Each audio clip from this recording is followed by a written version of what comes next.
Bom dia, família. Tudo bem com vocês? Bom giorno a todos. Que alegria estar aqui de volta. Faz um tempinho que a gente não estava aqui com vocês, por motivos meio óbvios, né? Por motivos africanos, a Fúria falou. Mas realmente é uma alegria poder compartilhar a palavra de Deus. Eu tenho o privilégio de poder chamar esse lugar de casa, de família. Toda vez que a gente volta para cá, mesmo quando a gente não vem para pregar ou ministrar, simplesmente para receber, nós sempre saímos muito encorajados, edificados. Então, obrigado por sempre nos receber com tanto amor, por ser essa família realmente para nós.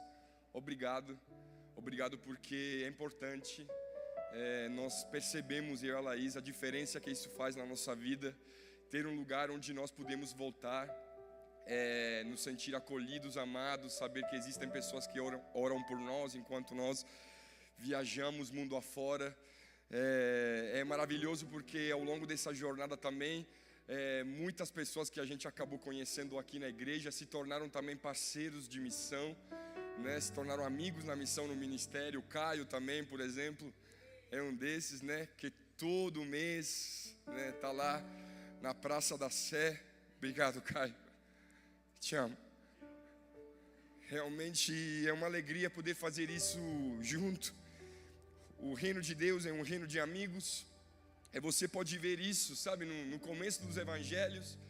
Antes de Jesus fazer qualquer milagre, antes de Jesus curar qualquer enfermo, a primeira coisa que os evangelhos relatam logo nos primeiros capítulos é que Jesus escolhe os seus amigos, né? Jesus escolhe os discípulos antes de qualquer coisa. O motivo disso é óbvio. Jesus não quer fazer nada sozinho. Ele quer fazer em parceria a sua obra. Isso é maravilhoso. Eu gostaria, continuando nessa linha, nesse pensamento, de te convidar a abrir a sua Bíblia no Evangelho de Mateus.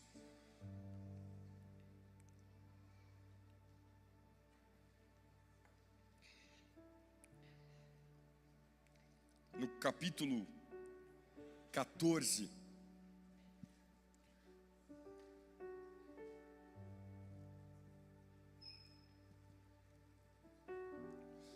A partir do versículo 13, a gente vai ler uma história que muito provavelmente em algum momento da sua vida você já leu, você já ouviu falar, alguém já pregou a respeito dessa história. Inclusive quem esteve na África com a gente já teve uma breve introdução dessa palavra.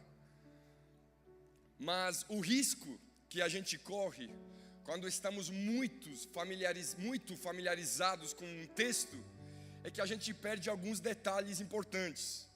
Eu gostaria, com a graça do Senhor, mostrar esses detalhes hoje, que ao longo desses últimos meses tem me encorajado muito a continuar na obra de Deus, com os olhos voltados para Ele, com o coração em chama, para fazer tudo o que Ele me pediu para fazer para Ele.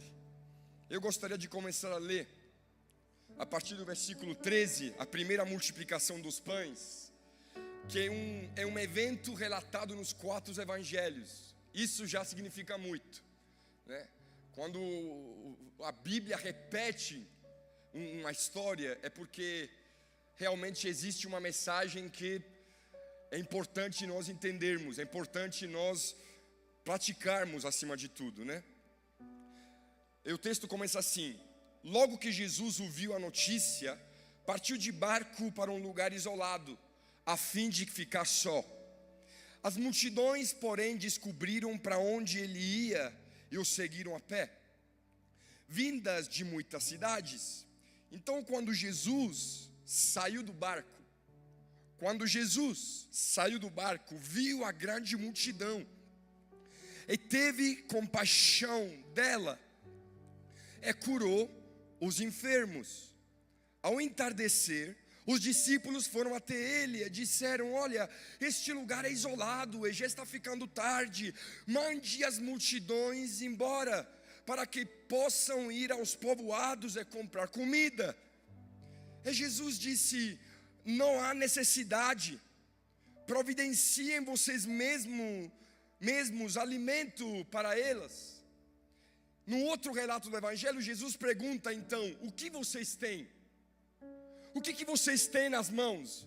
E os discípulos responderam: temos apenas 5 pães e 2 peixes. E olha a resposta incrível de Jesus. Diante do cardápio limitado dos discípulos, ele responde o seguinte: tragam para cá. Tragam para cá. Em seguida, então, mandou o povo sentar-se na grama, tomou 5 pães e os 2 peixes, olhou para o céu e os abençoou. Então partiu os pães em pedaços e os entregou aos seus discípulos, que distribuíram às multidões. Todos então comeram à vontade, e os discípulos recolheram 12 cestos com sobras. Os que comeram foram cerca de 5.000 homens, sem contar mulheres e crianças. Veja, essa história nos coloca diante de algumas verdades. Eu quero destacar entre elas pelo menos 2. A primeira verdade diz respeito à obra de Deus nesse mundo. A primeira verdade desse texto diz respeito ao desejo de Deus ver pessoas sendo salvas e transformadas pelo poder da sua graça.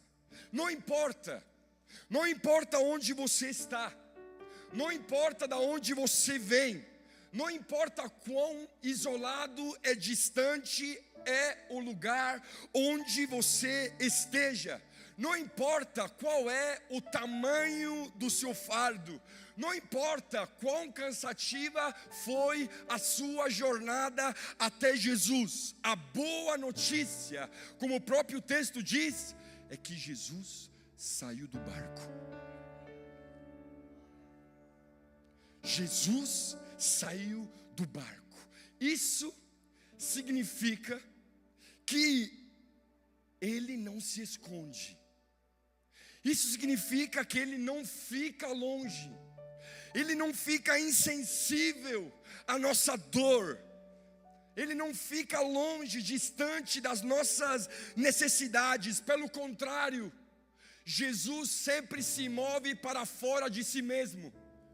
Ele sempre se move em direção a nós, com o desejo de nos curar e de nos restaurar. Agora veja, um detalhe muito importante desse texto, um detalhe interessante, é que o texto começa dizendo que Jesus ouviu uma notícia. Você percebeu? Qual notícia ele percebeu? Ele recebeu? A notícia que o seu primo João Batista havia sido decapitado. E o motivo disso é porque João Batista pregava a respeito dele. E o primo dele havia sido decapitado. Então uma notícia de luto. Só que é interessante porque no capítulo antes, além dessa notícia, Jesus dirigiu a Nazaré para pregar as boas novas do Evangelho.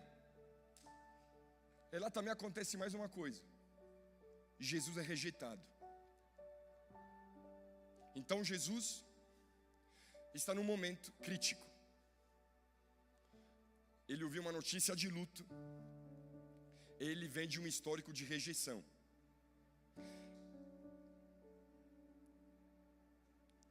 Ou seja, humanamente falando, Jesus não estava no melhor momento para sair do barco e sentir compaixão daquela grande multidão. Jesus não estava. É por essa razão que o texto vai dizer, vai deixar claro que o desejo de Jesus era pegar um barco ir para um lugar isolado, a fim de ficar só com seus amigos. E o motivo disso parece meio óbvio. Talvez ele queria digerir aquilo que ele estava acontecendo com ele mesmo. Talvez ele, com os seus amigos, em um lugar isolado, longe de todo mundo, ele podia se permitir o luxo de ser vulnerável, chorar. Mas mesmo se o fim da sua viagem era ficar só, mesmo se os planos aparentemente eram os outros, mesmo se o plano dele era tirar um dia sabático, ele não consegue se conter.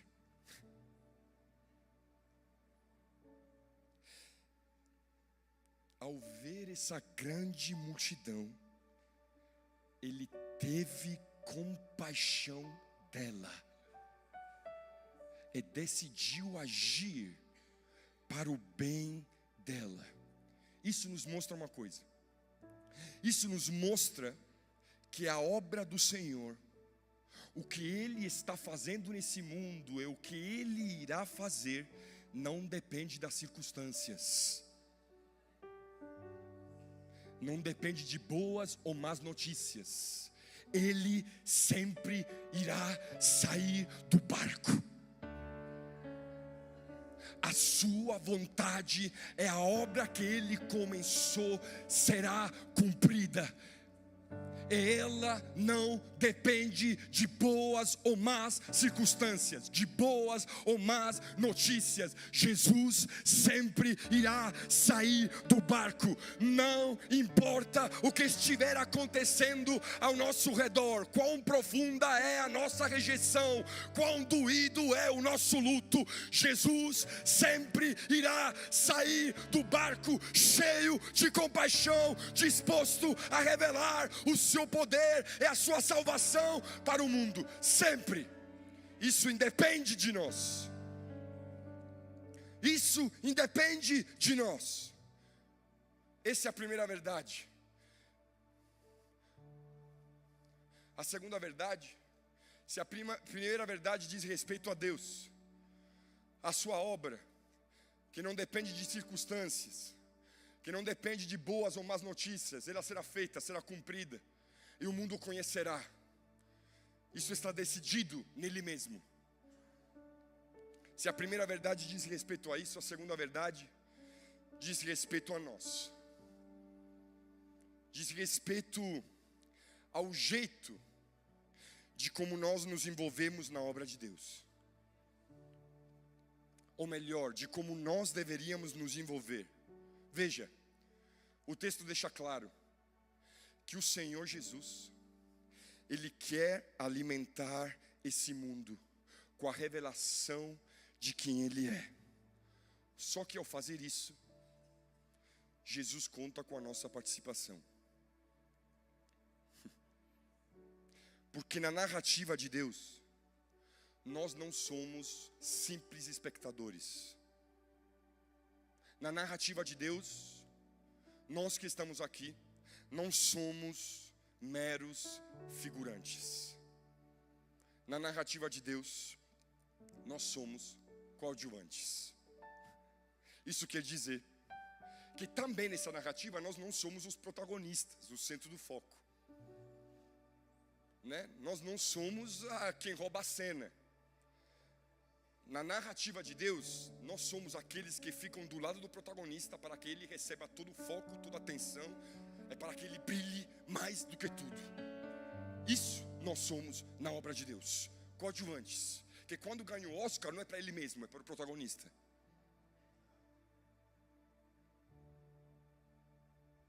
Olha que alegria. Mas veja, para muitas pessoas, o convite de Deus, ao querer que a gente participe da sua obra, ao invés de ser recebido como um privilégio, para muitas pessoas isso é recebido como um peso, é recebido como um fardo. E o motivo disso é porque muitas vezes nós olhamos demais para nós mesmos E ao invés de dizer, Senhor, eu posso, Senhor, conta comigo, Senhor, eu irei, Senhor, eis-me aqui, eu quero fazer a tua vontade. Ao invés de ser essa a resposta ao chamado de Deus para cada um de nós, muitas vezes nós olhamos para nós mesmos e dizemos, olha, Senhor, eu não tenho recurso suficiente. Eu não sou espiritual suficiente, eu não tenho preparo suficiente, eu não tenho tempo suficiente para me envolver tanto assim na tua obra. Sabe, na maioria das vezes a nossa resposta diante do chamado de Deus para cada um de nós é a mesma de Moisés. Quando em Êxodo capítulo 3, Deus aparece para ele em uma sarça ardente, e Deus está chamando ele para que ele se torne uma voz que liberta o seu povo da escravidão. E diante desse privilégio, Moisés responde, Senhor, quem sou eu? Essa é a resposta de Moisés, e muitas vezes essa também é a nossa. Senhor, quem sou eu? Quem sou eu para me apresentar diante de Faraó? Senhor, quem sou eu para tirar o povo do Egito? Senhor, quem sou eu para orar pelos enfermos? Senhor, quem sou eu para pregar as boas novas no meu trabalho? Senhor, quem sou eu para me envolver em missão? Senhor, quem sou eu? É assim como Moisés, diante do chamado de Deus, nós também dizemos, por favor, Deus, te suplico, envia qualquer outra pessoa, menos a mim. Por favor, Deus, que não seja comigo. E o motivo disso é porque nós olhamos demais por aquilo que nos falta. Nós olhamos demais para a dificuldade das circunstâncias. Isso porque assim como Moisés e os discípulos, nós colocamos ênfase naquilo que nós achamos de não ter. Nós achamos de não possuir. Mas veja, nós não podemos de jeito nenhum achar que para nos envolver na obra de Deus, nós devemos ter a nossa vida, os nossos recursos, os nossos talentos, o nosso histórico familiar como medidor que define se estamos prontos, sim ou não, para a missão de Deus. Porque o que Deus quer nos ensinar a partir desse texto é que o único recurso para fazer a obra de Deus é o próprio Deus. O único recurso para fazer a obra de Deus é o próprio Deus. É mais ou menos isso que Deus, quando encontra Moisés e o chama para a sua obra, Ele quer desconstruir da cabeça dele. Porque diante do chamado de Deus, Moisés responde para ele, quem sou eu? Quem sou eu para receber esse chamado? Quem sou eu para ir? Quem sou eu para falar? Quem sou eu para ser uma voz para esse povo? Quem sou eu? Mas olha só, Deus queria fazer com que os olhos de Moisés fossem tirados dele mesmo, colocados no Deus que estava chamando ele. Portanto, você nesse texto vai ver que a cada quem sou eu, que Moisés levanta, Deus responde, eu sou. Eu sou. Quem sou eu? Eu sou. Quem sou eu para falar? Deus diz, eu sou, te enviarei. Esta será a prova que você está sendo enviado. Eu estarei contigo. Eu estarei contigo. Deus é o maior recurso para a obra de Deus. Eu sou. Eu sou. Eu sou, a cada quem sou eu que Moisés levantava como objeção, Deus respondia com, eu sou. Essa será a prova que você está sendo enviado. Esta será a prova, eu sou. Isso significa, meu irmão, que então a pergunta deve ser ironicamente invertida. Se a gente entende que o maior recurso para a obra de Deus é o próprio Deus, nós não devemos mais nos perguntar se nós somos capazes de fazer a obra de Deus. Nós devemos nos perguntar se Deus é capaz de fazer a sua obra. E eu acho que você já conhece a resposta. E eu acho que você deve conhecê-la. Mas olha só o que acontece no desenrolar da história. Diante das objeções e das desculpas que muitas vezes, assim como os discípulos, nós levantamos para não nos envolver tanto nessa parada, Jesus quer nos mostrar que não existe desculpa que fique de pé para não participarmos daquilo que Ele quer fazer nesse mundo. Portanto, Ele pergunta para os discípulos, é para cada um de nós. Ele pergunta, o que vocês têm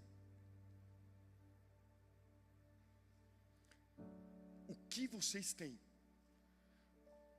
Jesus já dá por óbvio que você possui alguma coisa. O que vocês têm? O que vocês possuem? O que vocês têm nas mãos? Aí veja, essa pergunta de Jesus para os discípulos é para nós, é uma pergunta pedagógica. Porque essa pergunta, ela nos coloca diante das nossas impossibilidades. Essa pergunta nos coloca diante da nossa insuficiência. Essa pergunta nos coloca diante da nossa pequenez. Essa pergunta, meu irmão, esse cardápio desproporcional que os discípulos apresentam para Jesus, diz respeito à nossa desproporção entre nós e a missão de Deus.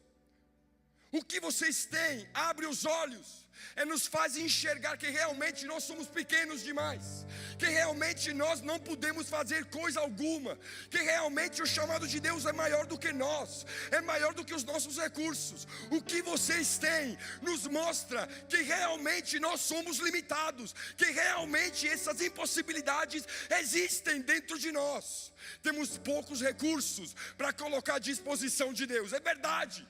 É verdade, quando você olha para o mundo onde 7.000 povos ainda não foram alcançados, quando você começa a olhar em um mundo onde somente aqui no Brasil existem 130 tribos amazônicas que não contam com nenhuma presença missionária, é verdade. A demanda é grande e os nossos recursos são limitados. Quando você começa a perceber um mundo onde ainda existem 3.000 idiomas que não tem traduzidos na própria língua o texto de João 3,16, que você deve ou deveria saber de cor. É verdade, o que temos para oferecer para o Senhor é muito pouco. São poucos pães, é poucos peixes. Então a pergunta de Jesus é pedagógica: o que você tem? Isso força esses discípulos a olhar e dizer: não vou conseguir.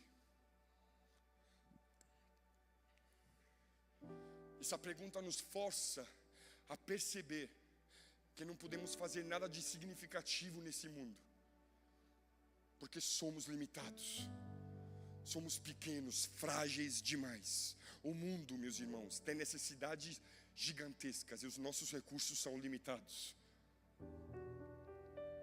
Mas veja, com essa pergunta, Jesus não tem a intenção de desanimar os seus amigos.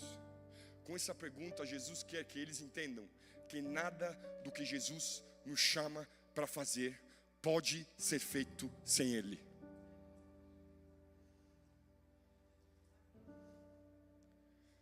Nada do que Deus nos chama para fazer pode ser feito sem Deus. Nada. Magali, Ana, Val, perceberam isso lá na África. Você vai em uma aldeia com 100.000 habitantes, e o seu sentimento é ser menos de uma gota no meio do oceano. É quando você está lá, você precisa acreditar no Evangelho, meu irmão, porque os seus recursos não são suficientes para mudar aquilo. Portanto, os discípulos colocam diante de Deus o que eles têm.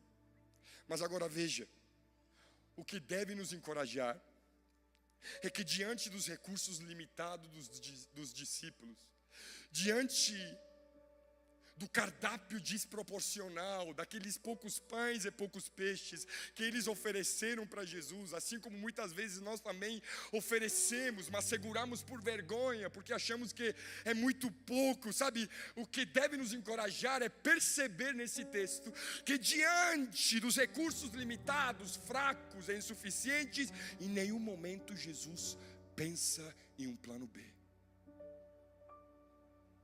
Em nenhum momento Jesus diz: então deixa eu contar com a participação de pessoas que têm um pouco mais para me oferecer. Em nenhum momento Jesus diz, então deixa contar com a participação de alguém que pelo menos tem mais um peixinho para me dar, ou mais um pedaço de carne, ou de peixe. Não. A resposta de Jesus me emociona, porque diante daquilo que muitos descartariam, Jesus diz, tragam para cá, tragam para mim, tragam para mim, tragam para as minhas mãos aquilo que vocês têm, ou melhor, aquilo que falta, tragam para as minhas mãos.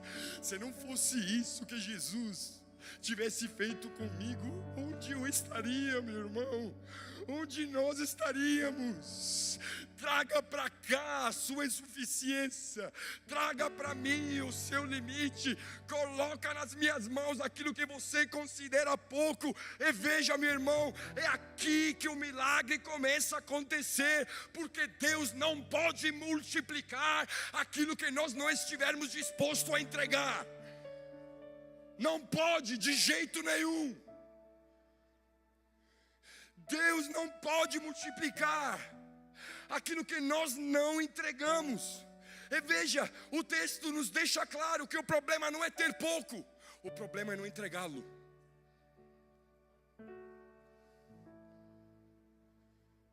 O problema é não entregá-lo. O pouco, meus irmãos, nas nossas mãos continua pouco. Agora nas mãos de Deus esse pouco vira muito. Por isso o milagre começa a acontecer quando a entrega começa. E veja, com a entrega dos discípulos, Jesus está preparando uma mesa no meio do deserto, num lugar isolado.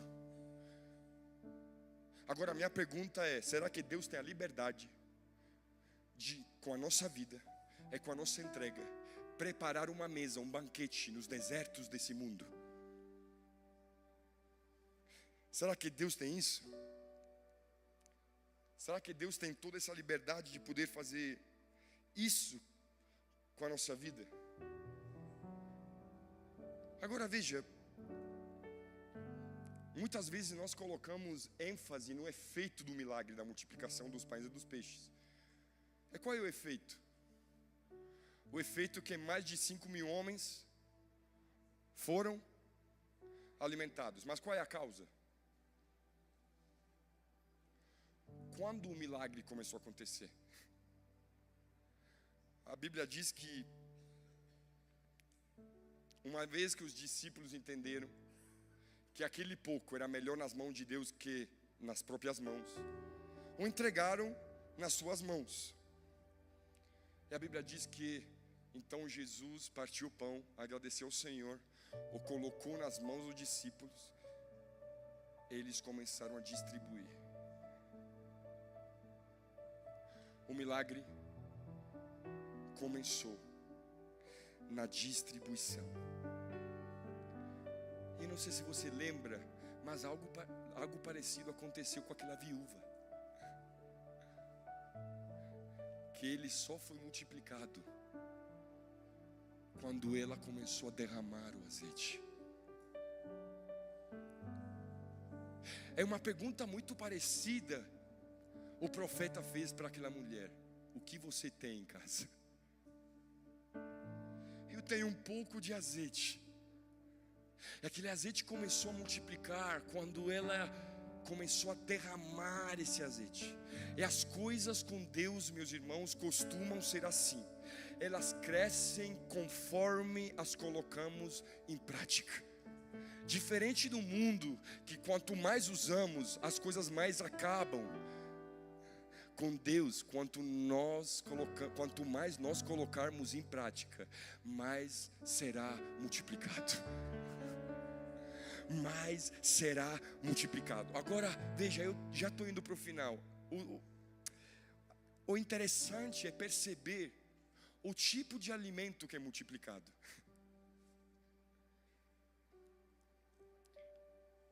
O peixe era uma proteína acessível.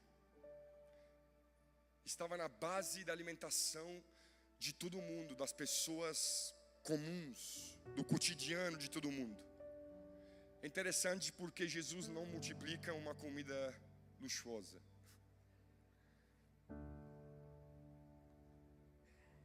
Jesus não multiplica uma comida que alguns poderiam ter e outros não. Jesus multiplica uma comida simples. Jesus multiplica a comida do povo comum. Jesus multiplica a comida dos corintianos.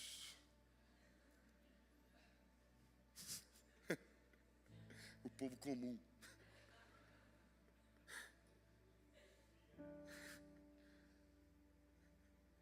É a comida desse povo. A comida que todo mundo poderia ter acesso. Que todo mundo poderia segurar nas mãos.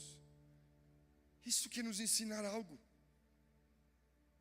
Que o nosso dia a dia, a nossa vida ordinária, o nosso comum, e o deserto, onde Deus quer colocar, é multiplicar o pão, para que Ele seja conhecido. O nosso dia a dia, enquanto você troca a fralda do seu filho, enquanto você chora pela sua vizinha, enquanto você lava a louça adorando ao Senhor sem que ninguém te veja, a comida acessível, o povo, aquilo que o povo simples pode ter, é isso que o Senhor quer multiplicar para alimentar esse mundo.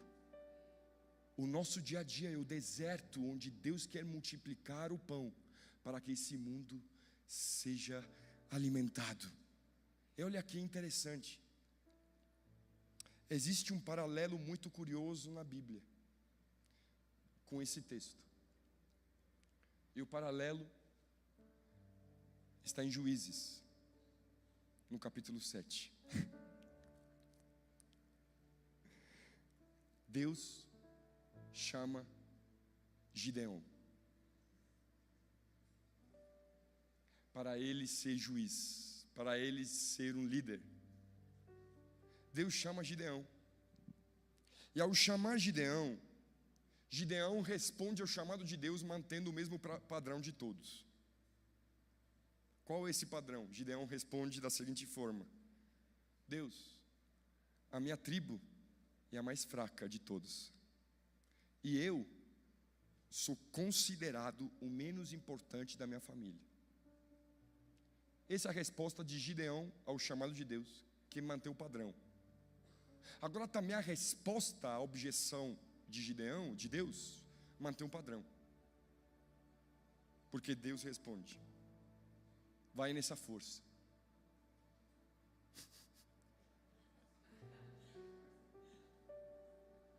Vai nessa força. Olha só. Sou eu quem te envia. Ele diz, eu estarei contigo. E depois a história continua dizendo que o exército inimigo, os midianitas, eles tiveram um sonho. Olha só. Eles tiveram um sonho. E nesse sonho, eles viram um pão de cevada rolar do monte, do pico de uma colina, rolar até entrar no acampamento deles e destruir tudo. Então eles disseram: isso pode só significar uma coisa: que Deus entregou todo o nosso exército nas mãos dele. Agora veja, isso é extraordinário porque o pão de cevada era algo de extremamente simples. O pão de cevada era um pão de qualidade inferior. O pão de cevada era o pão que pertencia a alguém que, quando não tinha muitos recursos, a sua alimentação era a base de cevada.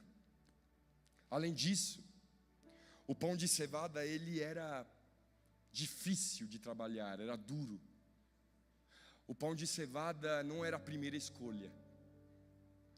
O pão de cevada era a opção B, era a segunda escolha. O pão de cevada, ele não era escolhido porque havia muitas impurezas, ele precisava ser moído repetidamente. Repetidamente. Ele era imperfeito e o sabor dele era áspero. Então ninguém escolheria o pão de cevada. Agora, quer saber o detalhe? Realmente, que em João 6, no versículo 9, que é o mesmo relato da primeira multiplicação dos pães e dos peixes, a Bíblia diz que o pão que foi colocado nas mãos de Jesus era de cevada.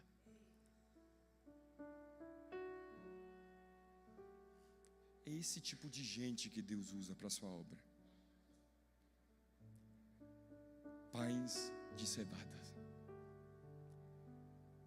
difíceis de trabalhar,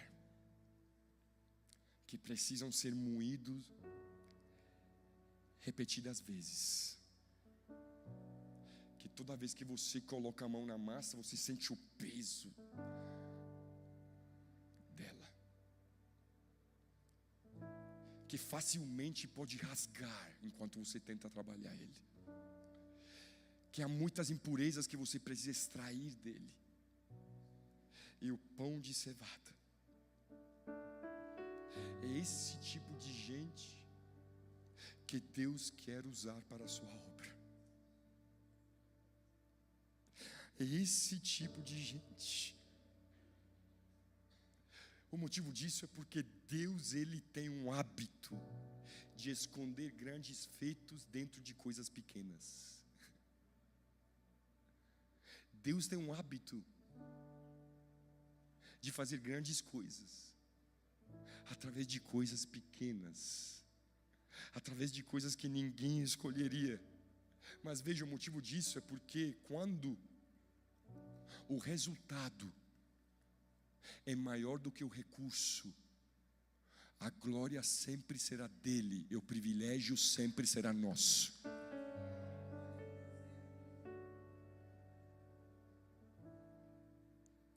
Foi isso que Deus fez com Gideão. Ele extraiu dele, tirou todo o exército, para que depois ele não se orgulhasse de ter feito algo para Deus movido pelas suas próprias forças. Portanto, quando o resultado que nós vemos na obra de Deus é maior do que o nosso recurso, a glória sempre será somente de Deus.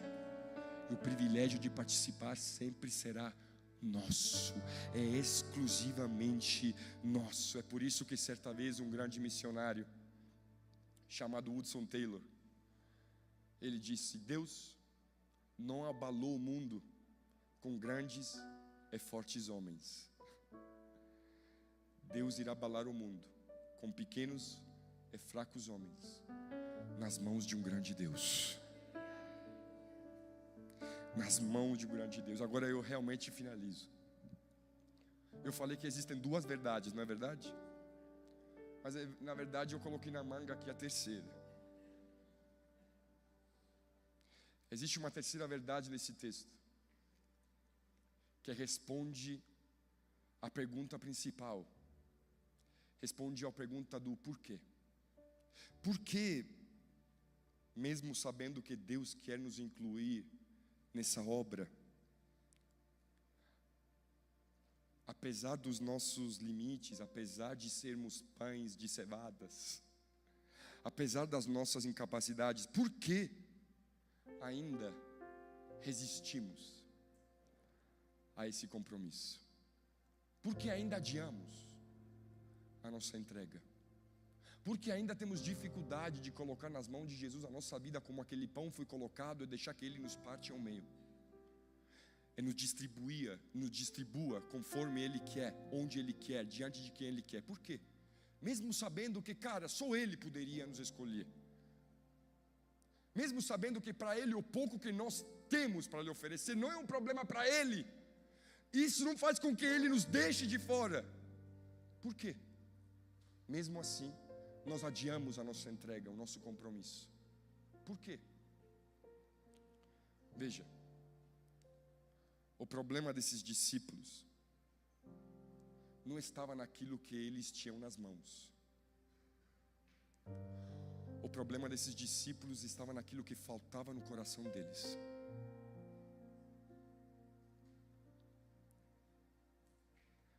A insuficiência, a quantidade de recursos que eles tinham, diz menos a respeito da insuficiência dos alimentos, é mais a respeito da insuficiência da compaixão deles.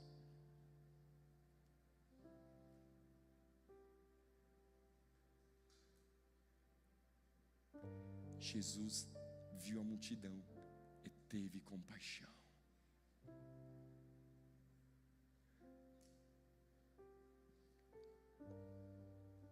Talvez como os discípulos, nós estamos envolvidos na sua obra, dependendo dos nossos recursos, e não com o seu coração.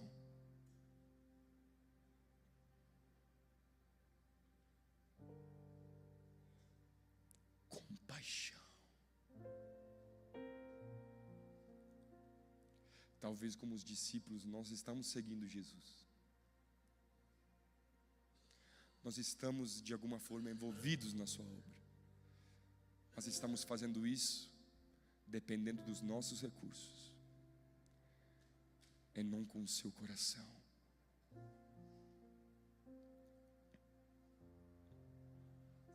O que nos falta, meus irmãos, não é mais recursos,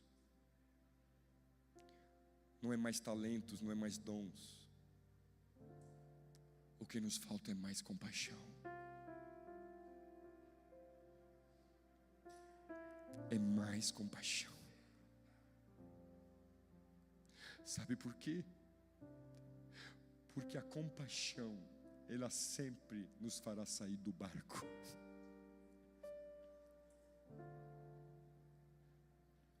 A compaixão, ela sempre nos fará sair do barco, e jamais nos fará dizer para Deus: mande as multidões embora. A compaixão jamais nos fará dizer: deixa eles comer em outros lugares, deixa eles irem aos povoados em busca de alimento, deixa as multidões irem embora.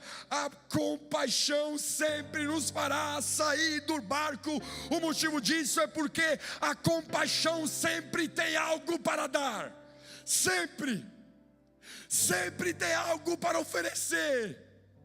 A compaixão não tem olhos para duvidar, a compaixão não tem ouvidos para as dúvidas. A compaixão sempre sairá do barco, a compaixão sempre nos empurrará para fora de nós mesmos, mesmo quando as notícias que chegarem são notícias de luto, de rejeição, de tristeza, de apatia. A compaixão sempre nos empurrará para fora de nós mesmos, sempre nos fará olhar para o mundo, é considerar os interesses alheios, os nossos também. A compaixão,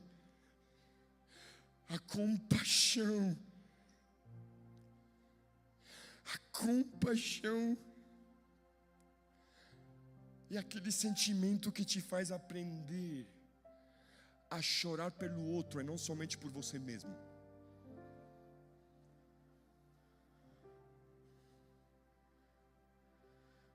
E aquele sentimento que te ensina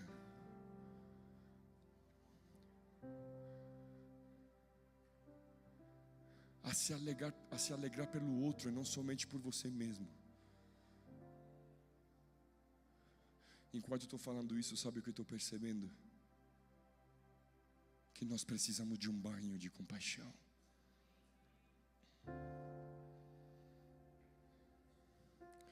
As nossas músicas estão sendo ministradas pelos nossos recursos e não pela nossa compaixão.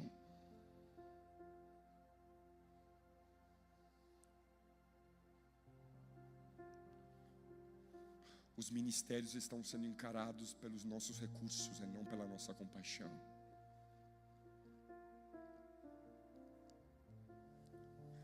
Mas um coração que é atingido pela compaixão, nada do que ele tem o considera seu, mas o considera nosso.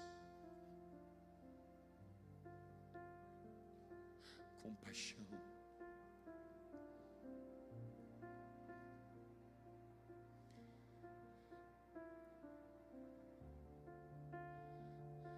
Essa compaixão que hoje Deus quer colocar nos nossos corações.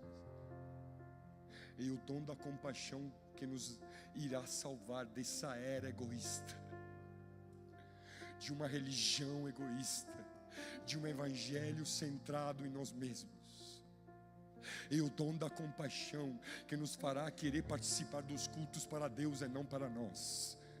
E o dom da compaixão que nos fará pedir coisas para Deus, não para que nós, simplesmente nós, e sempre nós, cresçamos, prosperamos, estejamos bem, mas para que esse pão seja compartilhado com os outros, para que os outros conheçam o dom da vida que há em nós.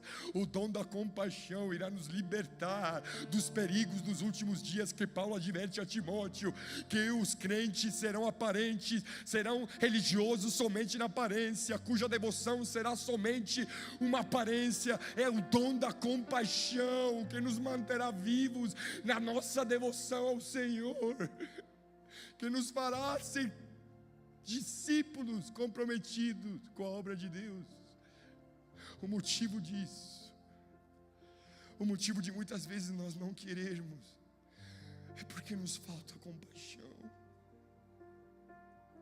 Compaixão. Compaixão. Desde quando você que escolher pães de trigo para estar do seu lado, é para servir contigo? Desde quando? Se você mesmo era um pão de cevada. Quando o Senhor nos chamou, compaixão. Sabe o que é compaixão? É sentir a dor dos outros.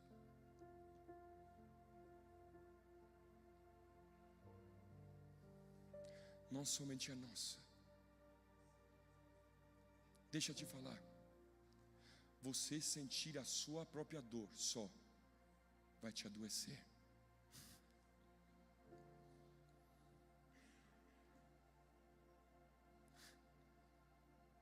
Não é senti-la mais que te cura.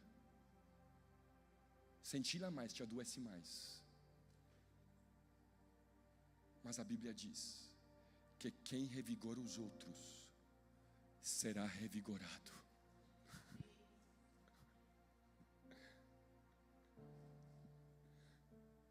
Hoje Deus, tenho certeza que quer encontrar os nossos corações com essa santa e doce compaixão que eu vejo em muitas pessoas desse ministério. Muitas. A partir do Haroldo, da Fúvia, do Renan, da Thaís, da pastora Maria, do Fábio, da Magali, de tantas outras pessoas.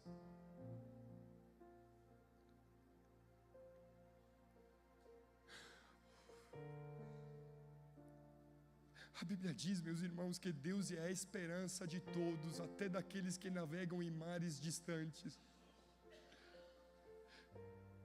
Portanto, meus irmãos, chegou a hora de sairmos dos nossos barcos,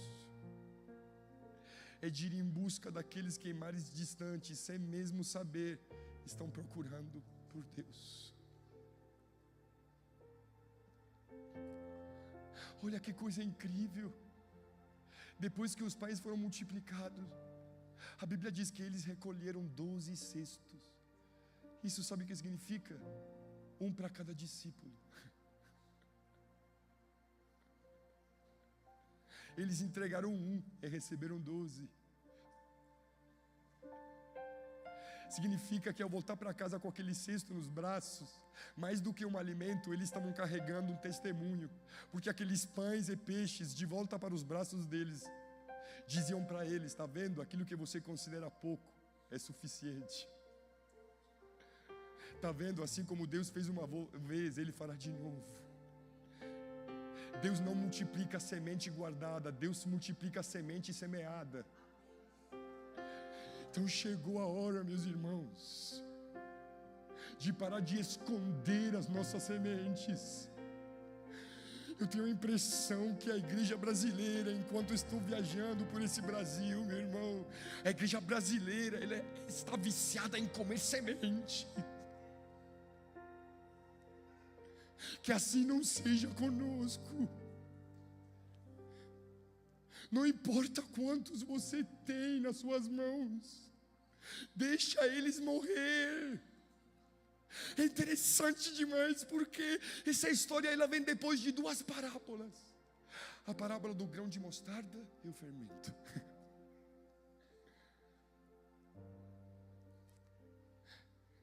Isso nos ensina que a relevância do reino de Deus nunca foi respeito à quantidade de recursos. O avanço do reino de Deus nunca foi respeito a quanto nós temos para dar, mas a quanto nós temos, a quanto nós nos damos a Ele. A nossa entrega, apesar de que nós temos. Mas se essa compaixão não atingir os nossos corações, nós guardaremos essa semente nas nossas mãos, achando que em algum momento elas irão crescer.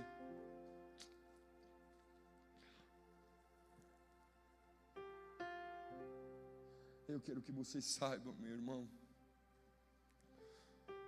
que o lugar onde você está sentado aqui é fruto de compaixão. É fruto de compaixão.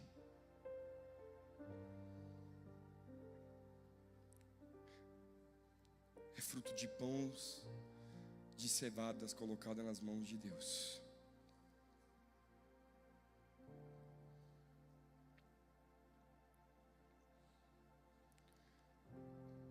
Eu quero te convidar nesse momento, aonde você está, se sinta livre de se ajoelhar se você quiser, de ficar de pé. Por favor, nesse ambiente, nessa atmosfera, se sinta livre, mas peça para Deus te atingir com essa compaixão hoje, trazer a revelação dessa compaixão. Tenho certeza que aqui existem muitos pães de cevadas, não é verdade? Não é verdade?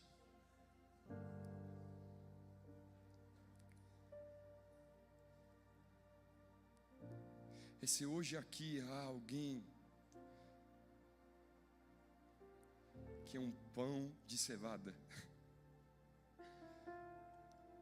assim como eu também sou, eu quero te convidar, sai do seu lugar e vem perto de mim. Eu quero orar por você, por favor, por favor,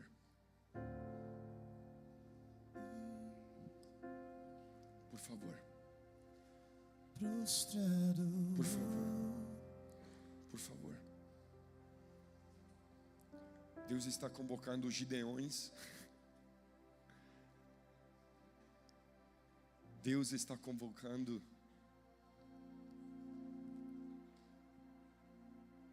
os Pedros.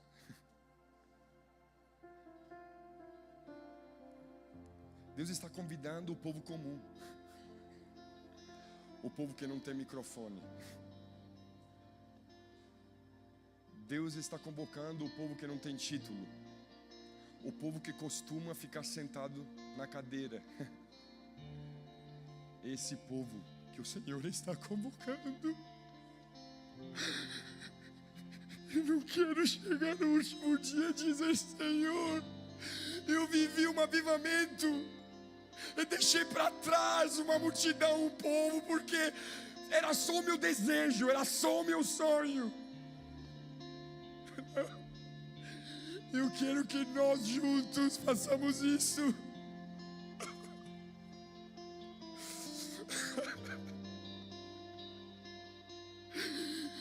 Oh, Senhor, Senhor, Senhor, Senhor. Senhor, quem escolheria a gente? Quem nos chamaria? Quem diria: vem? Quem diria: traga para cá aquilo que nós tínhamos para te oferecer? Quem, Deus? Quem, Deus?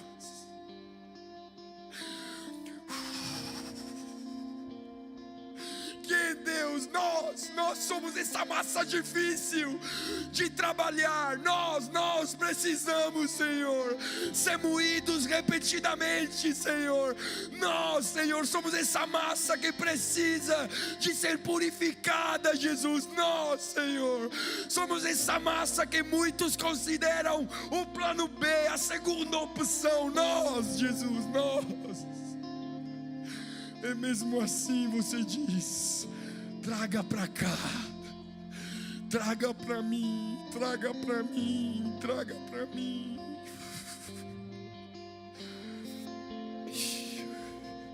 Oh, querido e doce Espírito Santo, querido e doce Espírito Santo. Querido e doce Espírito Santo, naquele sonho que você, Senhor, deu ao exército midianita, não era o Gideão que estava guiando o exército, era um pão de cevada, era um exército de improváveis. Espírito Santo, Espírito Santo, Espírito Santo. Espírito Santo, Espírito Santo, Espírito Santo. Espírito Santo, Espírito Santo, Espírito Santo, Espírito Santo. Hoje, meu irmão, eu quero te dizer: espere grandes coisas de Deus, e tente fazer grandes coisas para Deus. Caio, seja cheio do Espírito Santo hoje. Filho amado, filho amado, filho amado, filho amado, filho amado.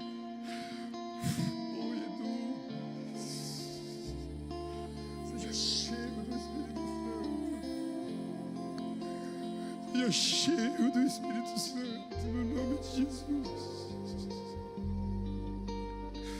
No nome de Jesus, eu oro para que a marca desse ministério, Deus, não sejam grandes coisas, não sejam, Senhor, grandes recursos, Senhor, embora eles sejam importantes, mas eu oro, Senhor, para que a tua compaixão atinja os nossos corações hoje, Senhor.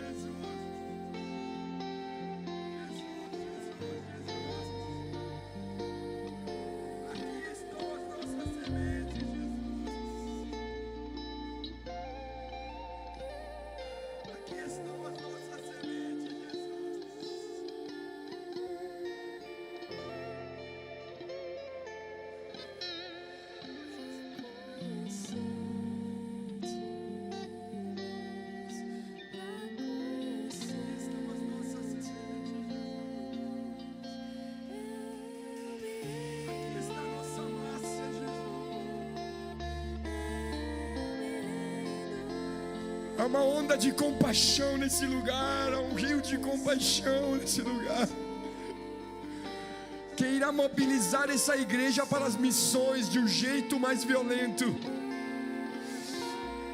Cada um de vocês será atingido por um sentimento de compaixão. Seja cheia do poder de Deus. Mas, enquanto isso, eu quero pedir, nesse ambiente,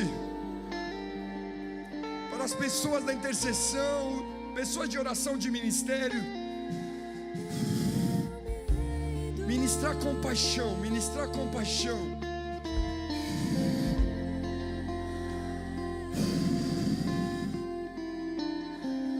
Essa igreja não apenas enviará, os ministros dessa igreja irão em missão. Irão em missão.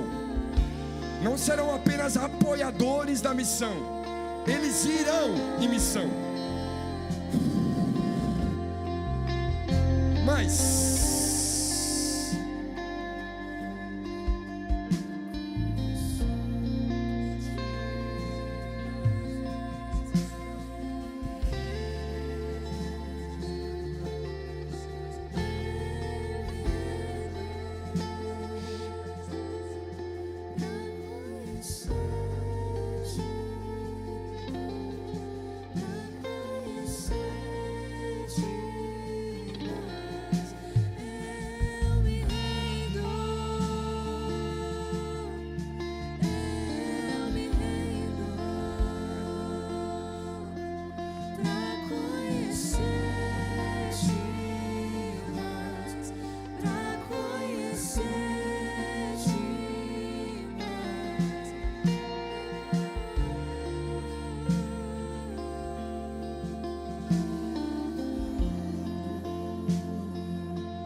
Espírito Santo, eu te peço, atinge os nossos corações com uma santa compaixão hoje.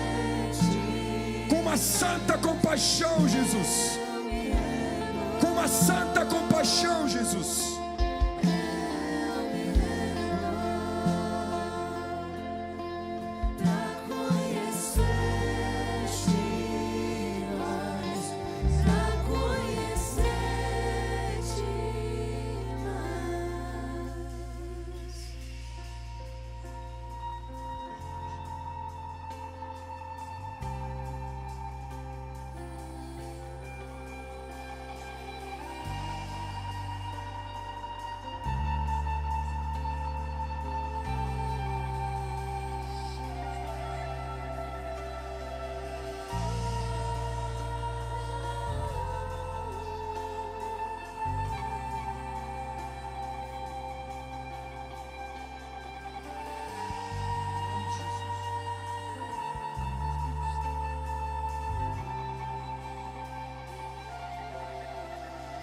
Vento de poder sopra em meu viver, faz teu querer, faz teu querer em mim, como vendaval sobrenatural.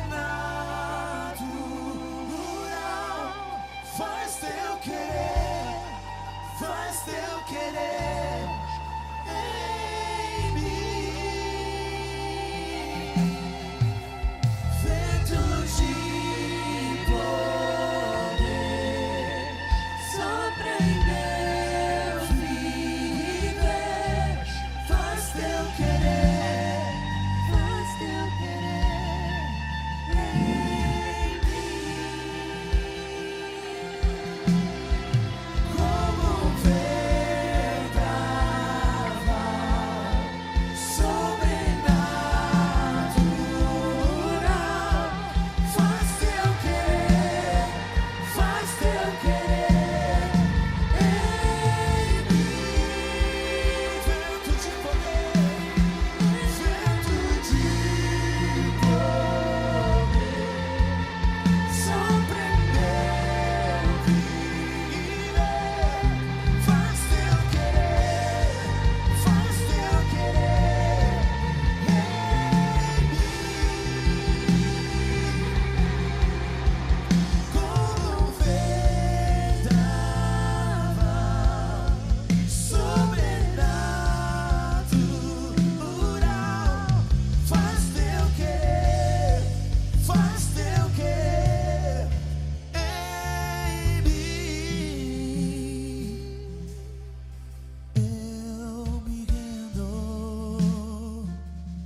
pra conhecer-te